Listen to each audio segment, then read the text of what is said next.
So hello mga idol, paano ba ginawa ang ganitong content dol?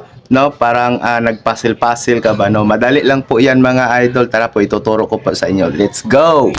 So dito mga idol, simplihan na lang natin no, mag-acting-acting na lang kayo diyan dol. Ayan para kayong may sinasalo basta galing sa taas ba, no? Mag-acting-acting na lang kayo kayo na bahala. New project na tayo mga idol. Tapos dito i-select natin yung sample video natin, tap add. So dito mag-scroll muna tayo dol kasi maglinis tayo dol. Maghanap tayo ng intro, i-tap nyo yung clip, i-split, tapos yung katabi i-delete na natin yan dol. So dito after nyong ma-delete dol ha, scroll tayo dol, hanap tayo ng chimpo dol, yung magpi-freeze kasi tayo dol dyan, no? I-tap nyo yung clip dol, tapos sa baba ng tools hanapin nyo yung freeze, tap nyo yung freeze dol. So may 3 second na picture po, tapos i-tap nyo yan, i-overlay natin. After ninyong mababa, i-drag natin siya pakaliwa dol, o ganyan dol, no? Dapat po straight po siya sa pinutulan natin dol ha, ganyan po yung itsura dol. And then ang next step natin, i-tap niyo yung nakababa dol, tapos punta tayo sa remove BG, and then auto removal po pag naka-free version kayo ng CapCut. Tap nyo lang po yung cheek sa gilid kapag okay na. So dito mga idol, i-adjust natin, no? Ilagay natin sa gitna.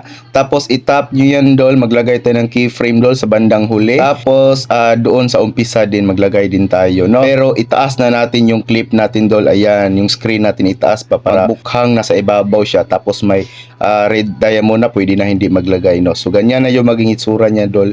O ganyan. And then dito move na naman tayo sa may unahan dol, no? Ayan, scroll lang tayo, pangalawa na to ha. So ganyan, no? I-tap niyo yung clip, tapos mag-freeze ulit tayo dol. Tapos dito i-tap niyo yung naka-freeze, tapos ibaba natin siya. After malaglag, i-drag mo pa left. Ayan dol, no? So dapat pantay yung dol ha. Ganyan dol, yung gilid niya dol ba sa pinutulan, dapat pantay po talaga siya ha. Tapos dito ilagay natin, i-drag natin sa may gitna sa unang layer. Ayan, no?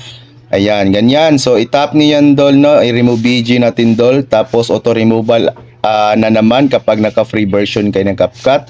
Tap check lang kapag okay na. And then dito, punta tayo sa dulo dol kasi maglagay na naman tayo ng keyframe dol. I-tap niyo yan dol, no? Tapos, keyframe tayo dol. Tapos, after niyan, no? Punta, balik tayo sa may isang dulo. Ayan. Ilagay niyo na sa taas dol ha. Ganyan. O, i-drag niyo sa taas. Diba? O automatic may red diamond na dyan dol. So ganyan na yung maging itsura niya dol, oh. O di ba, napakasimple lang dol, no? And then dito move na naman tayo dol sa pangatlong beses dol. Maghanap na naman tayo ng i-freeze dol. Freeze, tap, tapos dito ibaba natin siya dol, ilaglag natin siya. O overlay ba. After nyong ma-overlay dol, ilaglag nyo sa third layer ha. Tapos yung gilid niya i-adjust nyo, ilagay nyo sa gitna sa pangalawang layer, no? Ganyan. Tapos dito dol, mag-remove background tayo dol, remove BG, tapos auto removal again kapag naka-free version kayo ng CapCut. Tap check lang kapag okay na. And then dito punta tayo sa gilid dol, no? Kasi maglagay na naman tayo ng keyframe. Oy, i-tap niyo yan, tapos balik tayo sa may una.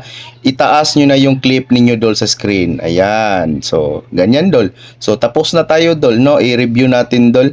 O, iniklian ko na lang yung dol ha para mabilis lang ninyong makuha. Paulit-ulit lang naman yung proseso dol, no? Kayo na bahala kung dagdagan nyo ng ilang position dol. Ay. So, pwede na yan na-export dol. Ay. Sana nasundan po ninyo at sana may natutunan mga idol. Pakishare na lang ng video para matulungan din yung mga walang may content ba. Salamat. God bless you all.